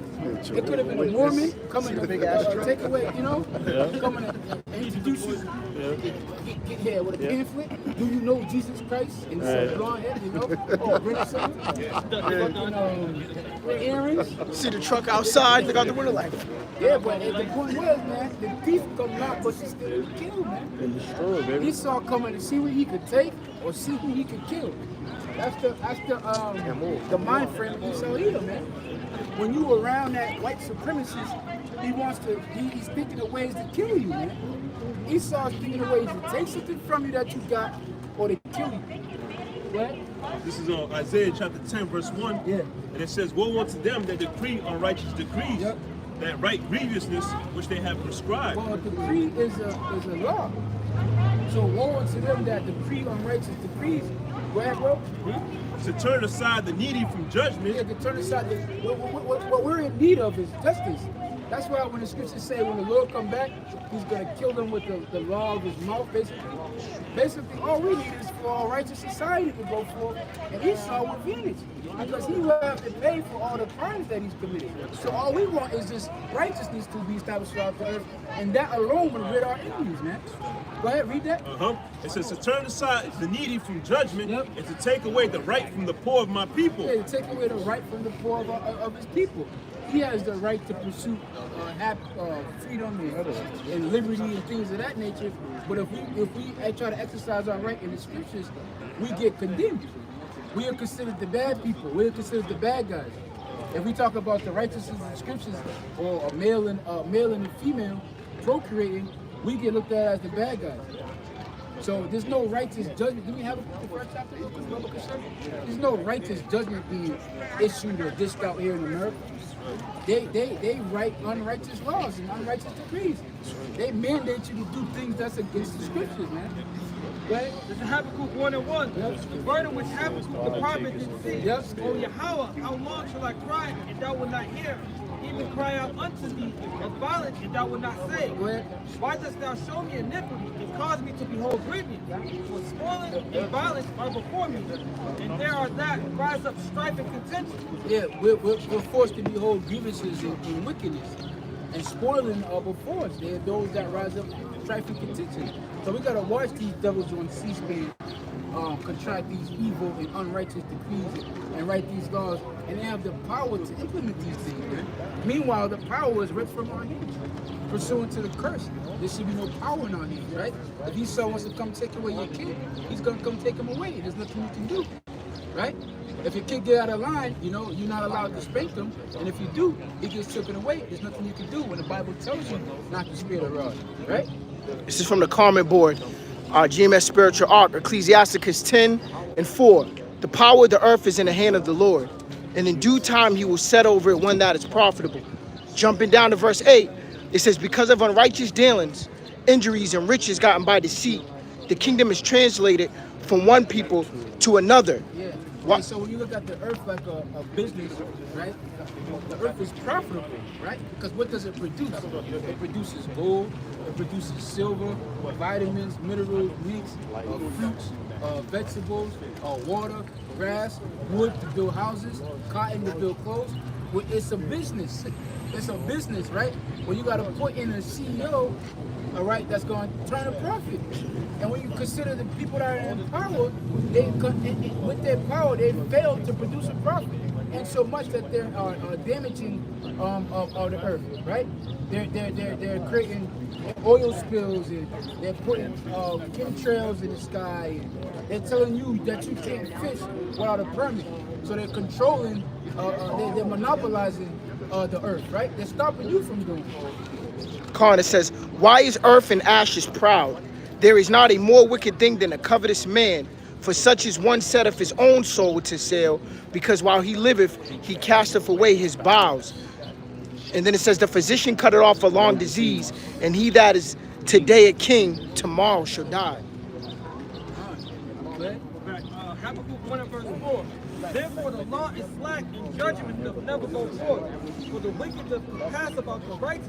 Therefore wrong judgment proceeded. If the law is slack and wickedness doesn't go forth, man. And wrong judgment proceeded. So you gotta, this is a case, I don't know if you brothers are familiar, I don't even know the guy, I think he was a former football player. He was dealing with this woman. The guys came to his house or whatever and tried to break in his house. And he had put him to death. But when you go into the law of the scriptures, that's a lawful thing. The scriptures say if a man breaks into your house or if he breaks into your house in the nighttime and you kill him, you know, you're supposed to get off.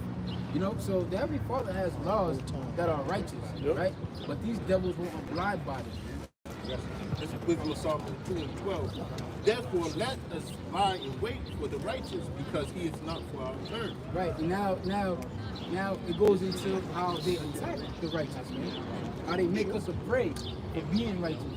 When you go through your life, your walk, your journey, or whatever, you know, you ain't out here committing sin and robbing and stealing and selling drugs and things of that nature. But we catch the most hell because it's a spiritual thing, though. So go ahead, bro.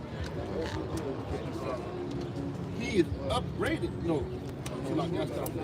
Therefore, let us lie in wait for the righteous, because he is not for our turn, and he is clean contrary to our ways. Yeah, that's why you receive those issues, you know, Charles, because Jake. With the doors off, fuck the windows down. They got the whole doors off. They think print their photos. They get to four deep in the Jeep. Go ahead, bro. I got a quick. He's contrary to our doings. He upbraided us with our offending the law. Yeah, so what do? We come on and say, look, y'all going off. Y'all did this, y'all did this, y'all did that, y'all did this, y'all did that. Y'all claiming to start reading, right? And objected to our infamy, the transgression of our education. Keep going. He professes to have the knowledge of God, and he calls himself the child of the Lord. Right, that's what we out here professing. We're professing that we have something that's beneficial to you, which is the truth, which is knowledge and wisdom, which is what you need to obtain, which is what you will need to obtain salvation, which is basically the end goal here, right? And we profess to be the children of the Heavenly Father. We are the Israelites. We came with the sign. We tell our people, we are the Israelites, right? This is what they say. Go ahead. He was made to reprove our thoughts. Yeah, he was made to reprove us, obviously, because if we're the children of the Heavenly Father, and we say you're the children of the devil, we're contrary, we're opposites, right? He is grievous unto us, even to behold. Yeah, they don't like the look of us. They don't like they can't stand to be in our presence, man. And they feel it too when you walk by them. It's a spiritual battle, you know. This is spiritual battle, right? Go ahead, bro. He says, 15, he is grievous unto us, even to behold, for his life is not like other men's. His ways are of another fashion. Go ahead. We are esteemed of him as counterfeits. We know we call him. We call him fraud, right? You guys say that you guys are the children of Israel, and what do we say? We say, no, you're frauds, right? You guys boast about your dollar, and what do we say? It's counterfeit. It's not backed by nothing. You guys boast about your superiority, and what do we say? That you're inferior, right? Go ahead, bro. He abstained from our ways as from filthiness. Yeah, and what's that? What is his ways? Homosexuality, eating pork. They want to put bacon on everything, right? Right? Women's rights, women's Liberation. Yep. men, right? Your ways are filthy, man. You want every year you want to dust your cup like a goblin or a witch or a warlock and send them to strangers' house to get candy after telling them not to take candy from strangers. Your ways are weird. You know, we don't mix. We don't go with you guys. You want us to tell our kids some fat white niggas gonna come down and chill you and give them toys, and you want us to put it back in the Christmas tree inside of our house, but the scriptures tell us not to do that. You know. You want to tell us Easter, like this is every year is a cycle of madness. Yep. A madness. All right, of everything contrary toward the scriptures. And you're the same people that call yourselves Christians. Go ahead. It says, he pronounces the end of the just to be blessed and maketh his boast that the Most High power is his Father. Right, and this is what we do. Because the scriptures say, I was jealous of the wicked. I was jealous of the wicked. Psalm 73. Yep. Psalm 73. Yep. Perfect, perfect. Yep. You grab that real quick? I got you. But he said, hey, when I saw the ending of it, I was like, damn. I got you. Go ahead, bro. Yep, Psalm 73 and 17. It said, until I went into the sanctuary of the Most High, then I understood their end. That ain't the one? Oh, yeah, sorry, at the top. Oh, that then shall the righteous man, oh shit, I'm in Wisdom Solomon 5. Somebody get it. Psalm 73. I got it. 73 and starting at verse 1. Yep, truly Yahweh Bashim Shai is good to Israel, even to such as are of a clean heart. But as for me, my feet were almost gone, my steps had well nigh slipped. For I was envious at the foolish when I saw the prosperity of the wicked. For there are no bands in their death, but their strength is firm. They are not in trouble as other men, neither are they plagued like other men. Therefore pride compasseth them about as a chain, violence covereth them as a garment. Their eyes stand out with Fatness. They have more than a heart to wish. They are corrupt and speak wickedly concerning oppression. Yep. They speak lawfully. They set their mouth against the heavens, and their tongues walking through the earth. Therefore his people return hither, the waters of a full cup are wrung out to them. And they say, how doth the Most High know, and is there knowledge in the Most High? These are secret councils that they hold. Yep. They speak lawfully concerning oppression. Esau got what's his devil's name? So-called Jew. Yuval Noah Harari? Huh? Yuval Noah Harari? Oh, he's a damn devil. Yeah, that's a devil right there. Fucking, but they the way that they speak about Jacob's oppression and the way that they have the world food, basically the status that we're in is basically solely because of ourselves. That's them speaking lawfully. Oh, yeah. Oppression, man. Yeah. Ben Shapiro, that's him. Like he's real convincing. Yeah. He's real convincing and trying to make it seem like the condition that we're in is just based off of ourselves. But no, there's more to it.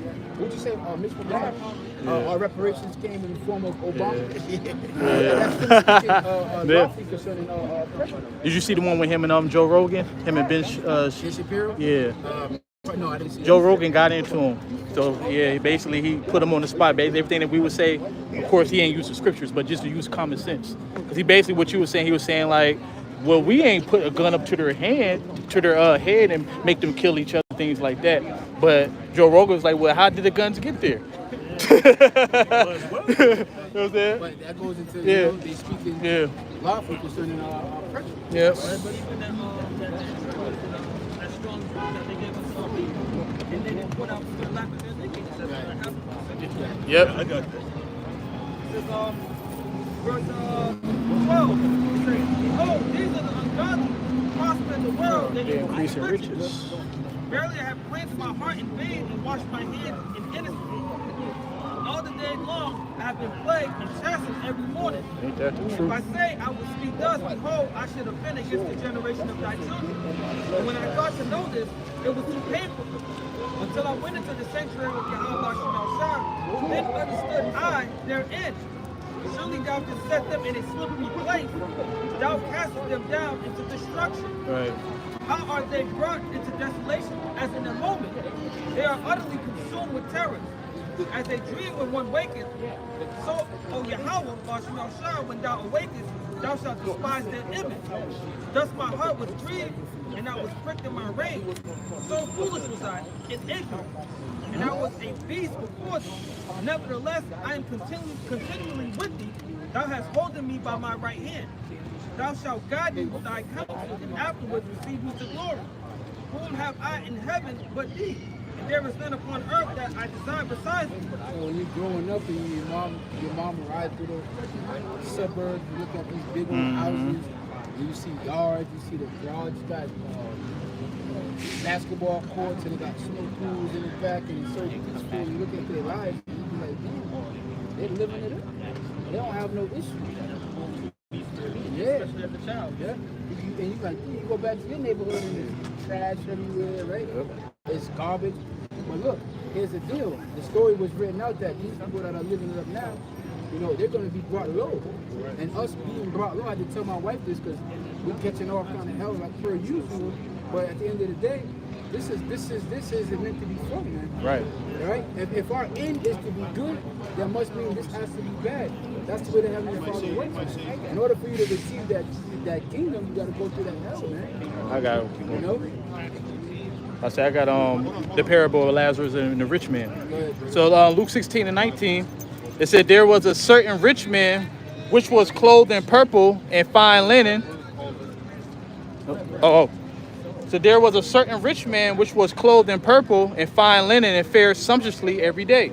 And there was a certain beggar named Lazarus, which was laid at his gate full of sores, and a desiring to be fed with the crumbs which fell from the rich man's table. Moreover, the dogs came and licked his sores. And it came to pass that the beggar died and was carried by the angels into Abraham's bosom. The rich man also died and was buried. And in hell he lifted up his eyes, being in torments, and seeth Abraham afar off, and Lazarus in his bosom. And he cried and said, Father Abraham, have mercy on me, and send Lazarus that he may dip the tip of his finger in water and cool my tongue, for I am tormented in this flame. But Abraham said, Son, remember that you in your lifetime received your good things, and likewise Lazarus evil things. But now he is comforted, and you are tormented. And beside all this, between us and you, there is a great gulf fixed, so that they which... Well, it's a story of one guy that was rich, right? Yep. And there was another one that was poor. He was a beggar. He would ask of the rich man. Okay. There was a rich man, right? And then another man that was a poor man. And the poor man would beg the rich man, right? And then it comes, as time came to pass, the roles were reversed, man. So that's what's going to happen. The Heavenly Father's going to... Give me Isaiah chapter 14, verse 1. The roles are going to... Hey, there's that saying, ain't no fun when a rabbit got the gun. Right now, he got the gun, man. He has the power. He has the second, he has the army, he has the military, he has the CIA. But guess what? The roles are going to be reversed. And they're hell bent on stopping their actions are basically go towards preventing this from happening. Man. Right. It's preventing prophecy it's preventing the rise of the great Messiah, if you will, right? I say Psalms 2, when they say to the heathen rage, imagine the vain thing. And when you read that it's really talking about they think they could cut off the people of the Lord and stop the Lord from coming back, and like you're saying. Yep. Isaiah 14 verse 1. For the Lord Yahweh Shall have mercy on Jacob, and will yet choose Israel, and set them in their own land, and the stranger shall be joined with them, and they shall cleave unto the house of Jacob. And the people shall take them and bring them to their places, and the house of Israel shall possess them in the land of the Lord, servants and handmaids. And they shall take them captives, captives they were, and they shall rule over their oppressors. Complete, what's that? Not a 360, but 180. Yeah. About faith. Yep. So not changing places. It says they should take them captives, whose captives they were, and they should rule over their oppressors. Man. So we're gonna have the opportunity to rule over the people that are oppressed us. Yep. To give unto them double according to what they have done unto us. Well, that's the spirit of the Heavenly Father. Eye for eye, you know, tooth for tooth. What goes up must come down, man. You reap what you sow. You get out what you put in. You know, if you thought that the white man was just going to rule the earth like this and terror forever and nothing was going to come good, Sally was thinking there was actually a comedian who said like he don't mind going back in time, you know, so-called white man, but in the future he don't want to see that. He don't want to go in the future. Yeah. He said you guys got to know we're going to get fucked up for the shit that we did. You have to know that, man. And right now you have this spell, this magic spell, all right, over the world, okay, that you convinced everybody that you're this leave it to Beaver and you're this nice guy, right? But, you know, you're in this coming, man. Yeah. 2 Thessalonians 1 in verse 6. Sin it is a righteous thing when Yahweh shall to recompense tribulation to them that trouble you. Yeah, sin is a righteous thing to recompense tribulation to them that trouble you. It's not a bad thing, right? Esau understands this. He just don't want you to understand. I know, that's why. He know that. Look, hey, remember 9/11? He knows that. He knows what happened in the past. He knows that what happened in the past directly affects today. And it will affect, and today affects the future. He understands this. He understands not to forget, never forget Pearl Harbor, never forget 9/11. They actually have a new Holocaust museum coming to Cambridge, and if you read the comments, you actually got people in the comments saying like, damn, how many times are we going to keep being reminded of what went on during the Holocaust? Where's the museum for the transatlantic slave trade, and where's the museum for this? So it's like, you know, we really don't need another one of those museums. Just want to add that in there, like. Verse 7. And to you who are troubled, rest with us, and when the Lord Yahweh shall be revealed from heaven with his mighty angels, in flaming fire, taking vengeance on them that know not Yahweh and that obey not the gospel of our Lord Yahweh Mashiach. Yeah, so now it's a patient thing. You that are troubled, you know, rest with us. What we're doing is we're waiting patiently. All right, we're waiting to receive that power and to receive the green light. I read the scripture earlier. The Lord said, "This was my kingdom, my servants fight." Right? What were we waiting for? We're preaching about the kingdom of Yahweh Shai. Each and every passing day, with each prophecy, we're gearing closer and closer and closer toward that, man. In which Esau is going, not just Esau, the rest, anybody that goes against the spirit of Yahweh is going to have to pay the piper. You will get in line. You will understand firmly as to what the scriptures are saying. You will be a believer in that day. Every knee shall bow. You will see the power of the power and the might of the Heavenly Father, and it's going to be clear to you who is his chosen. Like he said, he's going to let the world know who he loved all along, man. The truth will be declared to the whole entire world, and there will be no debate about it. We ain't going to debate this, debate that. You will know without a shadow of a doubt what it is. You need to know. That's right. You know? Anybody got anything else? Lamentations 4:21. Yep. Rejoice and be glad, O daughter of Edom, that dwellest in the land of Uz. The cup also shall pass into thee, and thou shalt be drunken, and shall make, and shall make, that's what make. Yeah, rejoice and be glad, O daughter of Edom, that dwelleth in the land of Uz. Right? The cup also shall pass through into thee. That's a sir. The cup of slavery. Give me Deuteronomy chapter 32, verse 4. Baba Kishab. Because the scriptures talk about the curses that befell the children of Israel for forsaking the law. But after we serve our sentence, our bid, our captivity, if you will, it says that those same curses were going to, in turn, go on to our adversaries. Deuteronomy chapter 32, verse 7. Deuteronomy 30 and verse 7. Yep. Start at verse 5. And the Lord Yahweh Shemashah will bring thee to the land which thy father possessed, and thou shalt possess it, and he will do thee good and multiply thee above thy fathers. Well, that land is talking about Israel, right? Go ahead. And the Lord thy power will circumcise thy heart and the heart of thy seed, to love the Lord thy power with all thy heart and with all thy soul, that thou mayest live. So the circumcision of the heart is us having the laws, statutes, and commandments that will be placed on any of us, causing us not to never go off from evil, right? So therefore, getting rid of the curses that will fall on Israel, right? This is also the sacrifice, right? So you're going to have sacrifice in the kingdom, but not sacrifice for the sins of the nation of Israel. Why? Because Yahushua was that ultimate sin. Why are we putting on evil products? So we won't go off no more. We'll be a nation of kings and priests. Verse 7, and the Lord Yahweh Shemashah thy power will put all these curses upon thy enemies, and on them that hate thee, with persecute. And so Esau, the Edomite woman, is going to be the new nigga woman. And she's going to hate her husband. They're going to be boiling eggs. You know? We're going to come in, yeah. Esau going to pay child support. You know, Esau going to be on child support, right? We're going to be having inspectors going in, you know, inspect the house, and certain things, everything. We're going to come. But those persons are going to be upon you. They're going to look at each other with hatred. You know, this Edomite, that Edomite, games and things of that nature, killing each other. You know, all that BS that's on us. By nationality. You know? And that's going to be funny. You know, that's how the Heavenly Father says it. And it's always got to be, it's a balance. And righteousness is wicked. There's going to be judges that's going to be set up. These people outside of that. Or to ask them this question. When are you going to be a judge? When are you going to be judges? You're going to be judging matters. A rod, what did the scripture say? A rod of iron? Yeah. That's why you're in the suit. Yep. Like a rod of iron, that's power. And not just power, but power to execute authority, which is the Lord's judgment.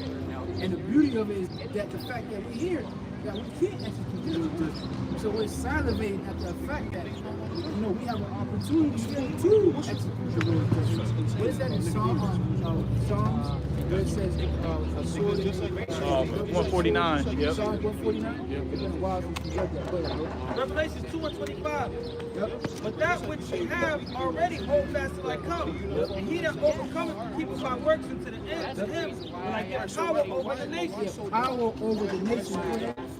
And he shall rule them with a rod of iron. Yeah, the reason why you rule with a rod of iron, because when you make a law, you got to make a consequence for breaking the law. And you got to make an example out of people that break the law. So public lynchings was an example as to what not to do. Or in our case, in our custom, there was a public stoning. You know?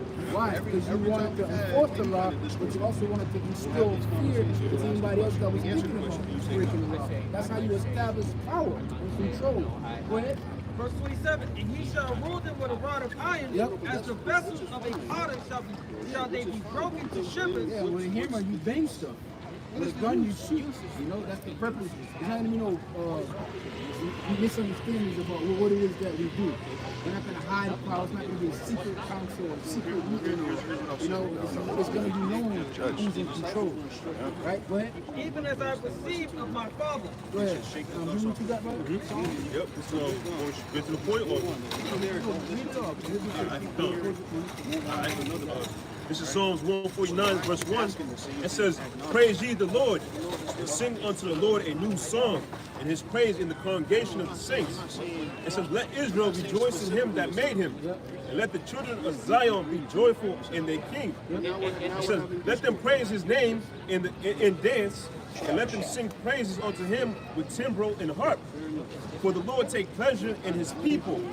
He will beautify the meek with salvation. Yeah, that's beautiful because we started off like talking about how we receive the short end of the stick. And how basically we got to be patient. But there's going to be a time when the Heavenly Father is going to beautify the meek. That's why the Lord said, blessed be you the poor in spirit, but theirs is the kingdom of heaven. So we got to go through this phase and be patient. And then in due time, rewards come.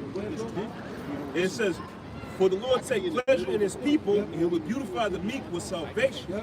Let the saints be joyful in glory, and let them sing out loud upon their beds. Let the high praises of Yahweh B'Shem Yahushua be in their mouth, and a two-edged sword in their hand, to execute vengeance upon the heathen and punishment upon the people, and to bind their kings with chains and their nobles with fetter of iron, and to execute upon them the judgment written. This honor have all his saints. Praise ye the Lord. Yeah, to execute upon them the judgment that's written. And that's an honor. I can't explain, especially for me, how much of an honor it is to have a two-edged sword in your hand and to go through and to be able to execute, to smite utterly, old and young, babe, whoever spirit or soul comes up against Yahweh outside, when he gives that green light, what do you say, but those that were not there, I said, rule over them. Yeah, bring them hither and slay them before. That's like an honor for that. Imagine outside saying, go snatch them up and take the head off. You know, that's an honor, and you should pray immediately for that, man. Day in and day out, without saying that the Heavenly Father blesses you to be a part of His army, man. To be a part of His military, like King David was doing, like Judas, you know, and Malachias, and you know, Samson, and great warriors of our nation that fight for the salvation of our people, man. You know? Hey, so with that, man, I hope and pray that was edifying. I want to give all praises, glory, and honor to Yahweh B'Shem Yahushua B'Shem Rakakadash. Double honor to the elders and the apostles. Keep them safe. Shalom. Shalom. Abba.